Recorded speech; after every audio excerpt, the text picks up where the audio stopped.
Setiap beberapa tahun, tuduhan yang sama kembali muncul di media sosial. Tarian tradisional, lagu rakyat, batik, makanan seperti rendang. Dan setiap kali itu juga, satu kalimat yang sama mulai beredar di internet. Malaysia mencuri budaya Indonesia. Video demi video menjadi viral. Perdebatan menjadi panas. Ada yang marah, ada yang membela, dan ada juga yang benar-benar bingung tentang apa yang sebenarnya terjadi. Tetapi, pertanyaan yang jarang ditanyakan adalah ini. Mengapa tuduhan ini sering muncul sejak masa kemerdekaan? Apakah benar Malaysia mencuri budaya Indonesia? Atau ada cerita sejarah yang jauh lebih rumit di balik konflik ini? Dalam video ini kita akan melihat hal yang jarang dibahas dengan tenang. Kita akan memahami latar sejarah Nusantara sebelum adanya batas negara modern. Kita juga akan melihat bagaimana politik, identitas nasional, dan media sosial memainkan peran besar dalam membentuk persepsi masyarakat. Dan mungkin setelah ini, Anda akan melihat isu ini dari sudut pandang yang sama sekali berbeda. Sebelum kita mulai, saya ingin meminta satu hal. Jika Anda menyukai diskusi yang tenang, berbasis fakta, dan tidak sekadar mengikuti emosi tentang isu sensitif seperti ini, tekan tombol like sekarang. Ini membantu video seperti ini menjangkau lebih banyak orang. Dan tinggalkan komentar dengan pendapat Anda secara hormat. Saya benar-benar ingin tahu bagaimana Anda melihat isu ini. Baik, mari kita mulai dari dasar yang paling penting, tetapi paling jarang dijelaskan dengan jelas. Malaysia dan Indonesia sebenarnya memiliki akar budaya yang sama. Sebelum ada negara bernama Malaysia atau Indonesia, wilayah ini dikenal sebagai Nusantara, sebuah kawasan besar yang terdiri dari ratusan pulau, kerajaan, dan masyarakat yang saling terhubung melalui perdagangan, pernikahan kerajaan, dan perpindahan manusia selama berabad-abad. Kerajaan besar seperti Sriwijaya dan Majapahit pernah mempengaruhi wilayah yang sekarang termasuk Indonesia, Malaysia, Brunei, bahkan sebagian Filipina.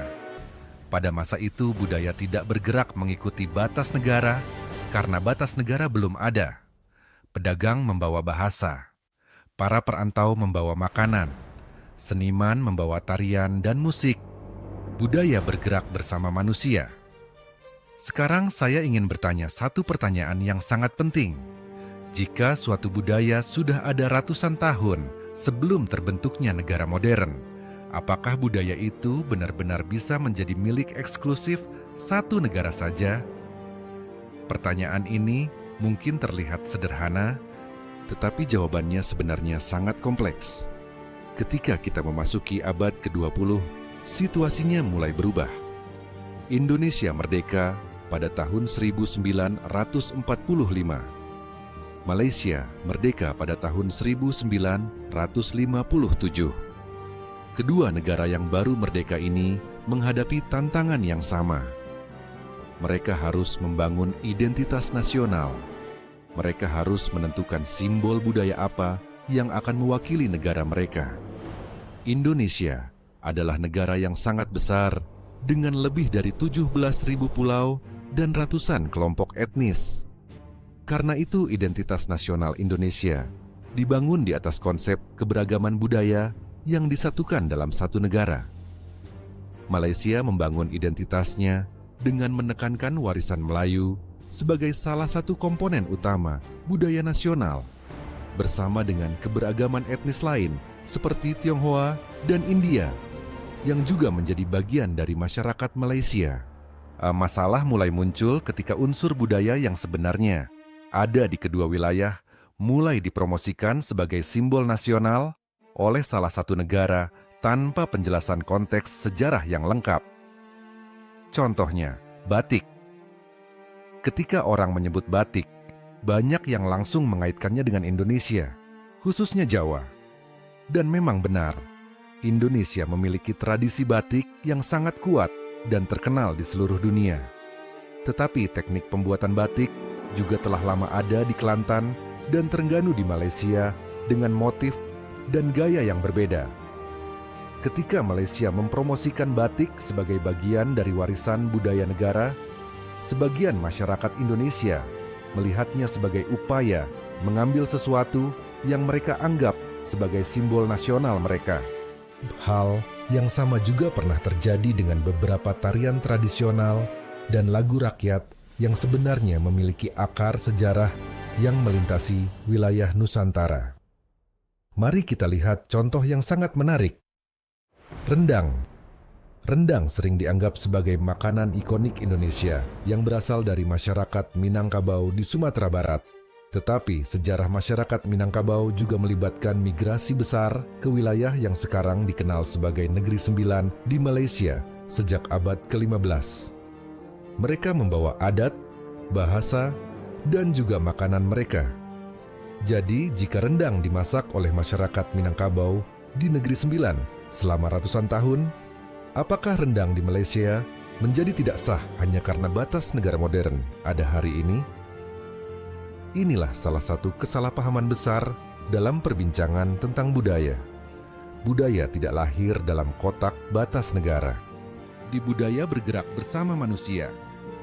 Namun sejarah saja tidak sepenuhnya menjelaskan mengapa konflik ini sering menjadi begitu emosional.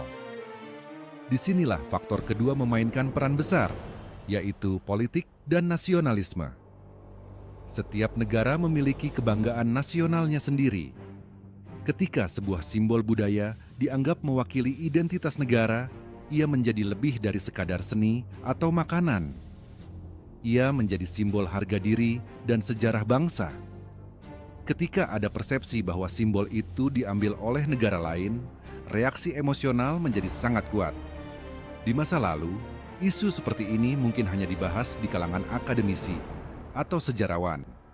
Tetapi, hari ini situasinya sangat berbeda karena adanya media sosial. Satu video pendek, satu poster promosi pariwisata, atau satu pernyataan yang dipotong dari konteks aslinya. Semua ini bisa menjadi viral hanya dalam beberapa jam. Ketika sesuatu menjadi viral, seringkali konteks sejarah yang panjang hilang. Orang hanya melihat potongan kecil cerita, lalu membuat kesimpulan sendiri. Sekarang, saya ingin bertanya satu hal lagi. Berapa banyak dari kita yang benar-benar pernah membaca sejarah pergerakan budaya Nusantara sebelum membuat kesimpulan tentang siapa yang memiliki suatu budaya? Ini bukan untuk menyalahkan siapapun. Ini hanyalah realitas bagaimana media modern bekerja. Ada satu faktor lagi yang sering menimbulkan kesalahpahaman. Pengakuan internasional, seperti yang diberikan oleh UNESCO.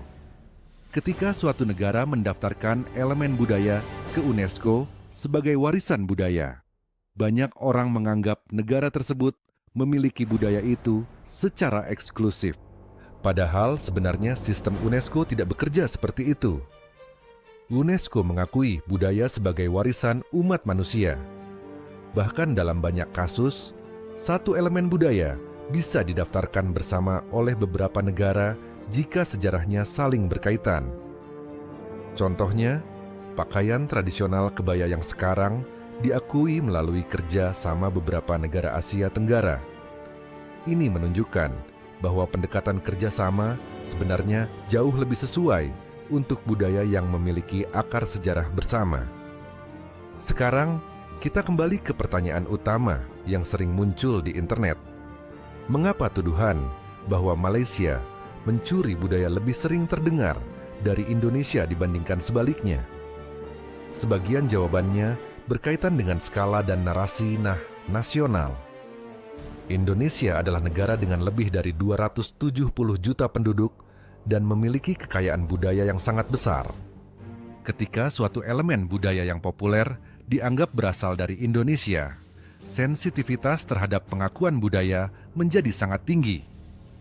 Di Malaysia, banyak orang melihat budaya di kawasan ini sebagai warisan serumpun yang dibagi bersama tanpa terlalu memikirkan bagaimana hal itu mungkin dilihat dari perspektif masyarakat di negara tetangga. Karena itu, konflik ini seringkali bukan karena niat untuk mencuri budaya. Lebih sering ia berkaitan dengan persepsi, komunikasi, dan cara masyarakat memahami sejarah. Jika kita melihat isu ini dari sudut yang lebih luas, kita akan menyadari sesuatu yang menarik. Malaysia dan Indonesia sebenarnya berbagi lebih banyak kesamaan budaya daripada perbedaan. Bahasa yang hampir sama, makanan yang mirip, musik tradisional yang memiliki akar yang sama. Daripada melihat kesamaan ini sebagai sumber konflik, sebenarnya hal itu bisa menjadi dasar kerjasama budaya yang lebih kuat di kawasan ini. Bayangkan, jika budaya Nusantara dipromosikan ke dunia sebagai satu warisan bersama yang kaya dan beragam. Ini bukan hanya bisa memperkuat hubungan antar negara, tetapi juga meningkatkan penghargaan dunia terhadap sejarah kawasan ini. Lalu, apa solusi untuk isu yang terus berulang ini? Pertama, pengakuan bersama bahwa banyak unsur budaya di kawasan ini berasal dari sejarah Nusantara yang sama. Kedua, komunikasi yang lebih jelas ketika budaya dipromosikan di tingkat internasional, agar tidak menimbulkan kesan bahwa budaya tersebut hanya milik satu negara.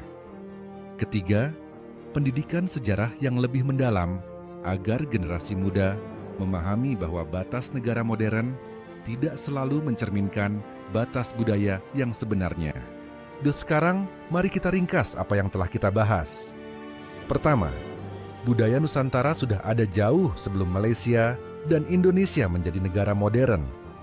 Kedua, banyak konflik yang terjadi saat ini sebenarnya berasal dari persepsi dan komunikasi, bukan bukti jelas bahwa satu negara mencuri budaya negara lain. Ketiga, kerja sama budaya regional mungkin jauh lebih bermanfaat daripada perdebatan yang terus berulang di media sosial setiap beberapa tahun.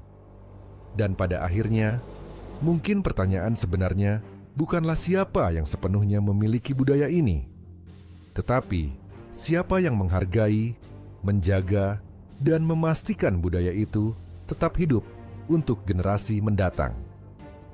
Jika Anda merasa diskusi seperti ini penting dan membantu melihat isu dengan lebih tenang, tekan like agar lebih banyak orang bisa menemukan video ini. Tinggalkan komentar dengan pendapat Anda. Saya benar-benar ingin tahu bagaimana pandangan Anda tentang isu ini. Dan jika Anda ingin lebih banyak analisis mendalam tentang sejarah, geopolitik, dan hubungan antar negara di kawasan ini, pastikan Anda subscribe. Seorang teman saya pernah mengatakan bahwa kanal seperti ini tidak akan mendapatkan banyak subscriber karena topiknya terlalu serius. Tetapi, jika Anda percaya cerita seperti ini layak dibagikan dan dipahami lebih dalam, mari kita buktikan bahwa dia salah.